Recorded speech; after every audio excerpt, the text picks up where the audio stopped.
September of 2009, Geoff Quinsee and Lee Hancock from End2End Adventures began their exciting journey, walking all the way from Albany in the south to Perth in Western Australia.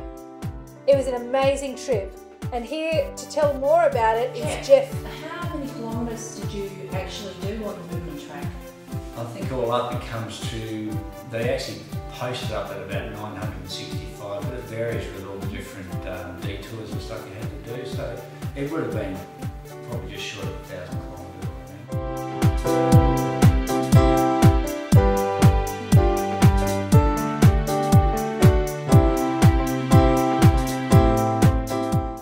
Geoff, what was the most interesting thing for you doing the Bibbulmun Track?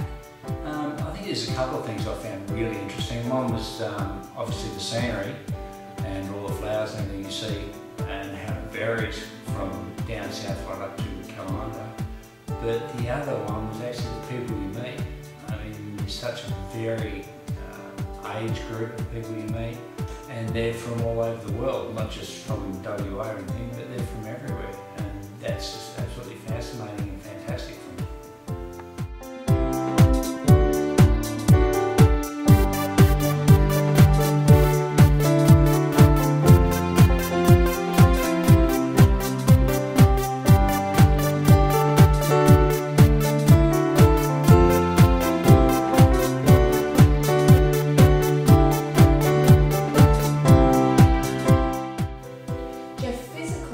What was the hardest part?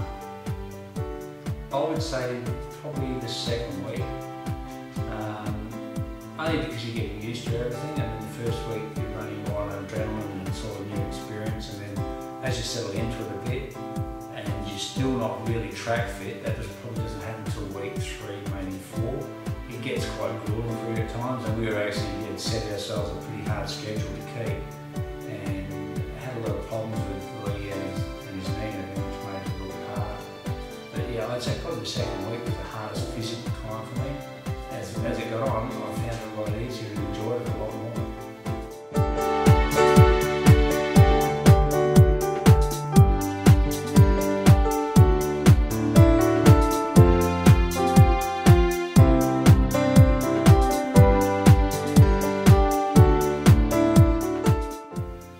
So you are 49 and Lee is 31. Okay, so who coped better? Well, that's a loaded question, isn't it? Physically, I would probably say myself, and I think Lee would probably agree with it. And mentally, that's anyone's guess.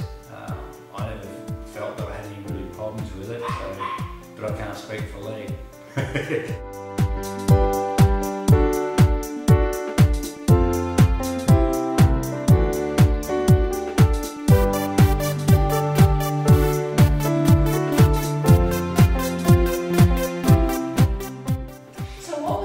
Fun part for you?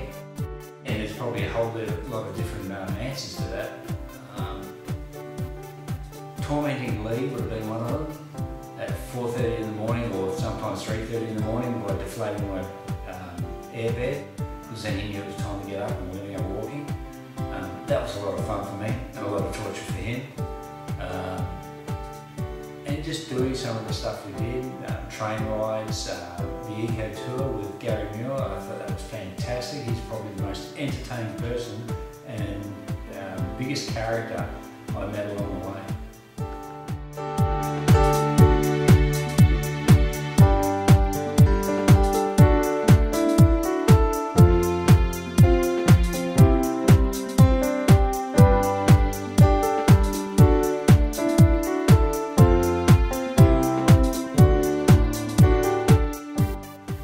I understand that there were some stops in between where you actually come off the track and you were able to stay at lovely accommodation, chalets and cabins and that.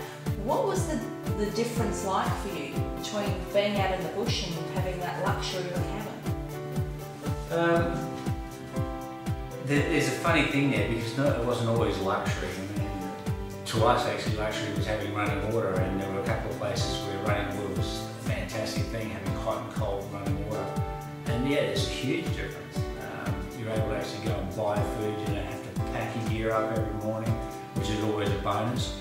And they were the little things that you loved. And then of course you actually got to eat food that didn't come out of a packet. And we'd sort of spoil ourselves every time we go to a town. We'd eat anything and everything. And I'll tell you what, it's the one great thing on being on the track is you can eat whatever you bloody like because you're going to let it up the next day.